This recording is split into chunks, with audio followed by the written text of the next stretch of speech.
ვანიჭებთ სახაროვის წლევანდელ პრემიას ანდჟეი პოჩოპუტს ბელარუსიიდან და მზია ამაღლობელს საქართველოდან. ევროპარლამენტში საზეიმო განწყობა. ევროპარლამენტის პრეზიდენტი რობერტა მეცოლა ევროკავშირის ჯილდოს ქართველ და ბელორუს ჟურნალისტებს გადასცემს. პრემია ჟღერადია. აზრის თავისუფლებისთვის იძლევიან. ფულადი შემადგენელი სოლიდური 50,000 евро. ორივე მათგანი არის ჟურნალისტი, რომლებიც ამჟამად ციხეში იმყოფებიან ყალბი ბრალდებებით, მხოლოდ იმიტომ, რომ ისინი თავიანთ საქმეს ასრულებდნენ და ლაპარაკობდნენ უსამართლობის შესახებ. მათმა გამბედაობამ ისინი თავისუფლებისა და დემოკრატიისთვის ბრძოლის სიმბოლოდ აქცია. თავისუფლებას ინდისის პატიმრებს, თავისუფლება მზიას. გილოცავთ ყველას. ამაღლობელის კოლეგებს საგრანტო ელიტიდან სახაროვის პრემია ახარებთ. ამბობენ, რომ ეს დიდი აღიარებაა და რომ წინააღმდეგობას უკვე მზიას სახელი და სახე აქვს. აცხადებენ, რომ ბრძოლა ახალ ეტაპზე გადადის. ეს ნიშნავს, რომ ცივილური დასავლური სამყარო აღიარებს, რომ საქართველოში არის პრობლემა, რომ საქართველო არ მიდის და არ ვითარდება სწორი მიმართულებით და მოსახლეობის ძალიან დიდი ნაწილი ამას ეწინააღმდეგება და აი ამ წინააღმდეგობამ შეიძინა სახე და სახელი მზია ამაღლობელი და ჩემი აზრით ეს ბრძოლის უკვე სხვა ეტაპზე გადასვლა. ეს არის ახალი მასშტაბი, რომელიც შეიძინა მისმა ბრძოლამ და დარწმუნებული ვარ, ეს იქნება ახალი ეტაპი დაწყებული მისი თავისუფლებისთვის ბრძოლაში ასევე და ზოგადად ქართული ხალხის გათავისუფლებისთვის ბრძოლაში. მილოცვების რიგში სხვებიც დგანან. ბედნიერია ევროკავშირის ელჩი პაველ ჰერჩინსკიც. ევროპარლამენტისთვის ეს ორი ჟურნალისტი წარმოადგენს სიმბოლოს ჟურნალისტური თავისუფლებისა და სიმამაცის, ასევე ხელისუფლებისადმი ხმის ამაღლებისა და კრიტიკის. მზია ამაღლობელს ულოცავენ, თუმცა არავის ყოფნის გამბედაობა მისი ისტორია მოჰყვეს. თქვას რისთვის დააკავეს ან რატომ ჩასვეს. სრულ ინფორმაციას არც ევროპარლამენტის საიტზე ნახავთ. ზოგადი ფრაზებით იფარგლებიან. იგი დააკავეს 2025 წლის იანვარში საქართველოში ანტისამთავრობო პროტესტებში მონაწილეობის გამო. აგვისტოში მას პოლიტიკური მოსაზრების გამო 2 წლიანი პატიმრობა მიუსაჯეს. ანჯეი პოჩოპუტს ბელორუსიიდან მზია ამაღლობელთან ერთად აჯილდოვებენ. ევროპარლამენტის საიტზე წერია, რომ ჟურნალისტური საქმიანობის გამო დააკავეს. ცნობილია ლუკაშენკოს რეჟიმის მიმართ თავისი ღია კრიტიკით, ასევე ნაშრომებით, რომლებიც ეხება ისტორიასა და ადამიანის უფლებებს. პატიმრობაშია 2021 წლიდან, მის ჭრილი აქვს 8 წელი მკაცრი რეჟიმის კოლონიაში. მისი ჯანმრთელობის მდგომარეობა მძიმეა.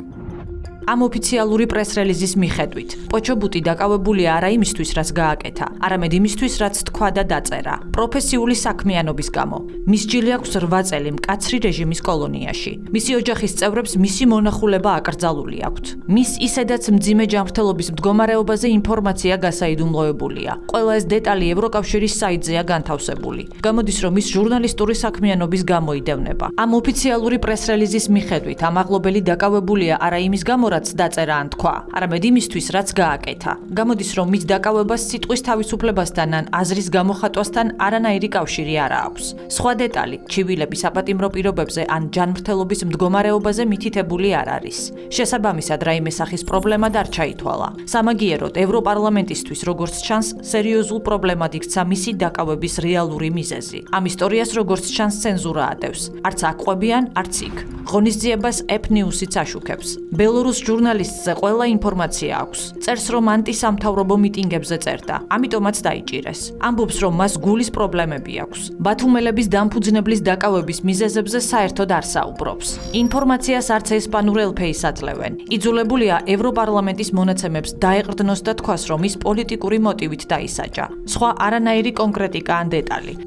ამაღლობელი დააკავეს წელს საქართველოში იმ პროტესტებში მონაწილეობის გამო, რომლებიც გაიმართა პრორუსული მთავრობისა და პრემიერ-მინისტრ ირაკლი კობახიძის წინააღმდეგ, ქვეყანაში, რომელიც ევროკავშირში გაწევრიანების კანდიდატის სტატუსს ფლობს. მას 2 წლით თავისუფლების აღკვეთა მიესაჯა. ევროპარლამენტის განმარტებით იგი დასაჯეს პოლიტიკური მოტივებით და გახდა პირველი ქალი პოლიტპატიმარი ქვეყანაში, სადაც ბოლო წლებში შეინიშნება დემოკრატიული ინსტიტუტების დაქვეითება და ავტორიტარული რეჟიმისკენ სვლა.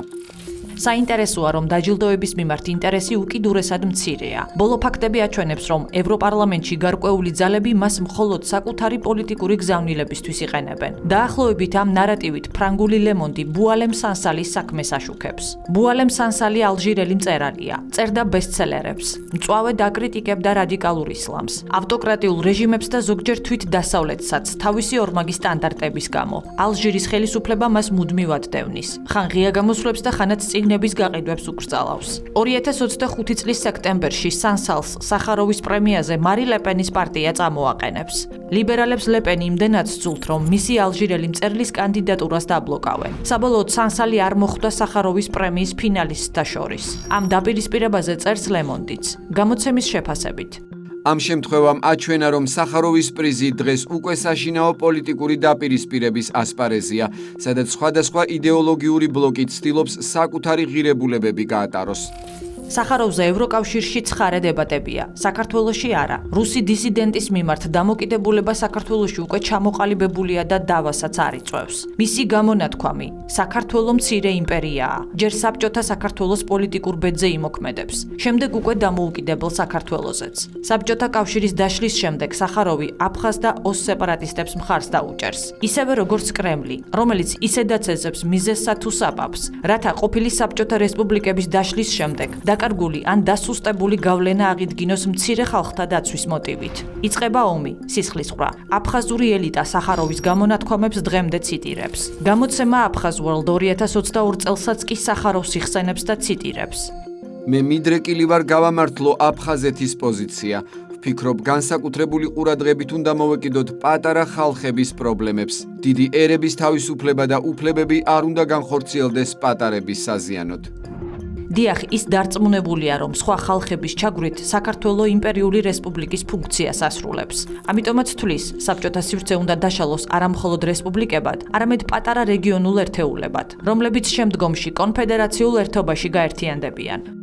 უნდა დავიწყოთ იმპერიული სტრუქტურის სრული დემონტაჟი, ასე შეიძლება ნაციონალური პრობლემის გადაჭრა მცირე იმპერიებში, როგორებადაც გვევლინებიან მოკავშირე რესპუბლიკები, მაგალითად საქართველო, რომლის შემადგენლობაში მოქცეულია აფხაზეთი, ოსეთი და სხვა ეროვნული წარმონაქმნები. თუ კი საქართველოთი არ დავიწყებთ და რუსეთში იგივეს არ გავაკეთებთ, წარმოიქმნება დიდი სირთულეები, ხოლო თუ მთელ ამ უზარმაზარ ქვეყანაში კონფედერაციების კონცეფცია ამუშავდება, საქმე გაიოლდება.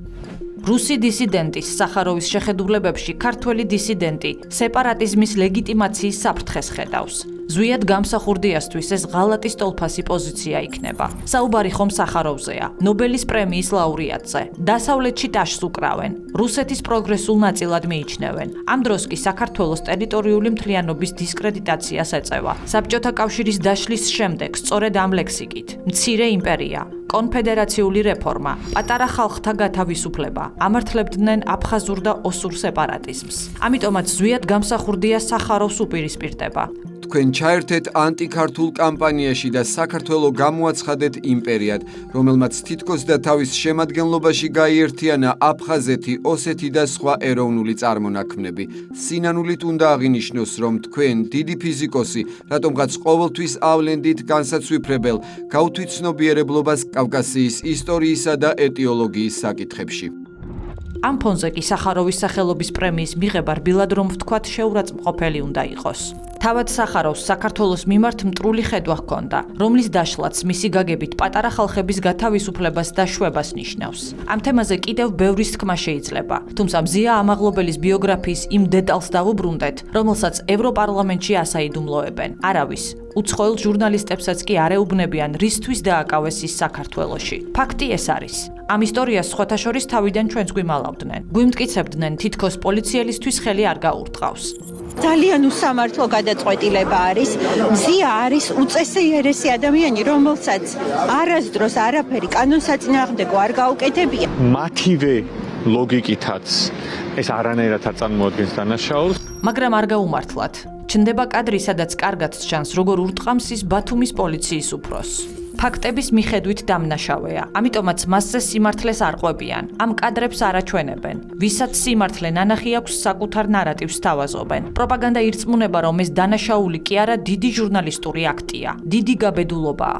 მზია ამაღლობელი მართლა არის, მართლა საქართველოში თავისუფალი მედიის თავისუფლების სიმბოლო არის და ამ ხალხს ებრძვიან, ჩვენ ყველას გვებრძვიან მისი სახით. მზია ამაღლობელის დასჯა ეს არის მედიის და გამოხატვის თავისუფლების წინააღმდეგ მიტანილი იერიში.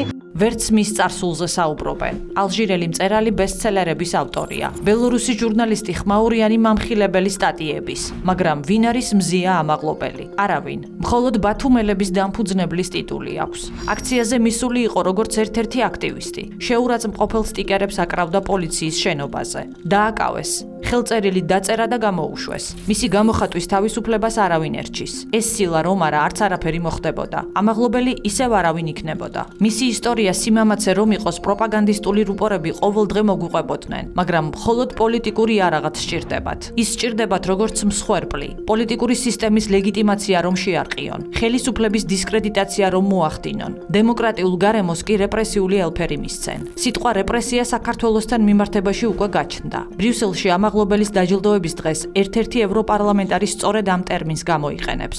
მთავარი მესიჯი ორი ქვეყნის ბელარუსის და საქართველოს მთავრობის მიმართაა, რომ მათ უნდა გაათავისუფლონ პოლიტიკური პატიმრები, რა თქმა უნდა სხვებიც, მაგრამ ეს ორი ადამიანი გამოკვეთილი პირები არიან, რომლებიც მამაცურად იბრძვიან რეპრესიების წინააღმდეგ. ადრე ბრიუსელიდან დემოკრატიის უკუსვლაზე გვესაუბრებოდნენ. ახლა ახალი ტერმინი რეპრესია ჩნდება. სხვა ყველა ნარატივით ბრძოლა წააგეს. რუსის ძახილმა არანაირი ეფექტი არ მისცათ. ხელოვნურმა კრიზისებმა, არჩევნების არ აღიარებამ, ბოიკოტმა, რევოლუციური სცენარების წერა დაფინანსებამ არანაირი შედეგი არ გამოიყო. ამიტომაც ახლა სიტყვა რეპრესიას ჩამოეკიდებიან. ხელოვნური რეპრესიული ატმოსფეროს შექმნას კი თავისი დეკორაციები, სცენარი და სცენარისტი სჭირდება. მაგალითად, თუ ხელოვნური პოლიტიკური კრიზისი არჩევნების ბოიკოტირების იდეაზე ეწყობა და ამ სცენარში ძირითადად რადიკალ პოლიტიკოსებს ათამაშებენ, ხელოვნურ რეპრესიულ ფონს სხვა აქტორები და აქტივობები სჭირდება. იმიტომ რომ აქ მთავარი იდეა არ არის,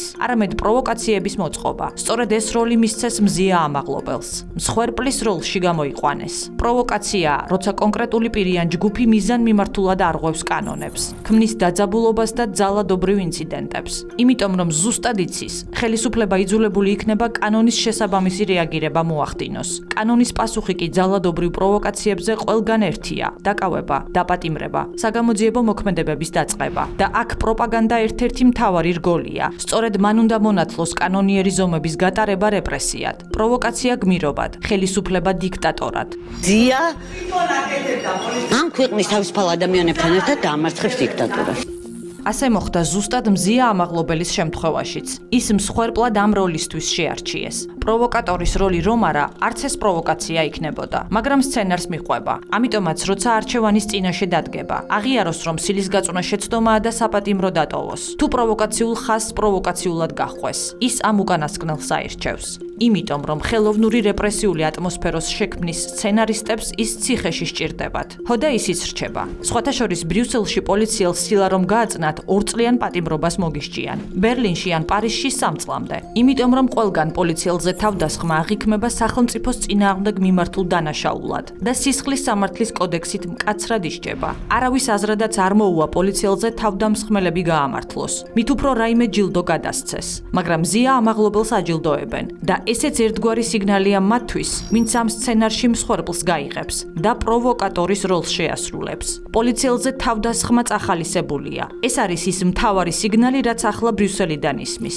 შემდეგი, ვინც ფონ დერ ლაიენის ჩინოვნიკებმა შეიძლება დააჯილდოვონ, ზვიად რატიანია. ისიც ამაღლობელის მსგავსად პოლიციელს სილას აწნის. დააკავებენ. ეს აქტივისტი პოლიციელის მანქანაზე ავა. დააკავებენ და უკვე რომანტიკული სახეც შეიძინა. ასე რომ ამაღლობელის პროვოკაციას მიმდევრები გამოუჩნდა. პროვოკაცია წახალისებულია. ხალხმა უნდა დაიჯეროს, რომ უკვე რეპრესიულ გარემოში ცხოვრობს. პროვოკატორებმა კი ირწმუნონ, რომ მათი მცდელობები დაფასებული იქნება. ამიტომაც აჯილდოებენ ამაღლობელს. პრეცედენტს ქმნიან. ბრიუსელში სახაროვის პრიზით დააჯილდოვეს. პრაღაში ფორუმი 2000 სიგელი გადასცეს.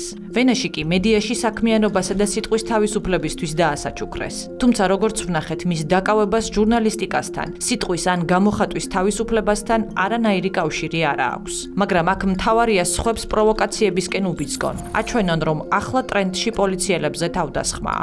სამხეზებლობად უნდა განვიხილოთ, როდესაც ევროპარლამენტმა მზია ამაღლობელს სახაროვის პრიზი გადასცა.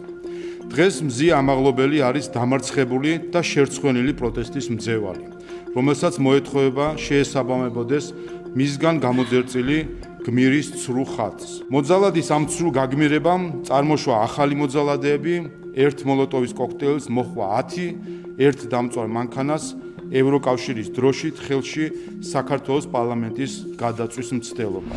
ასე რომ ეს გმირი და გმირები, რომელსაც პროპაგანდა აღფრთოვანებით აპიარებს, სინამდვილეში უცხო გავლენის ინსტრუმენტები და სასარგებლო იდიოტები არიან.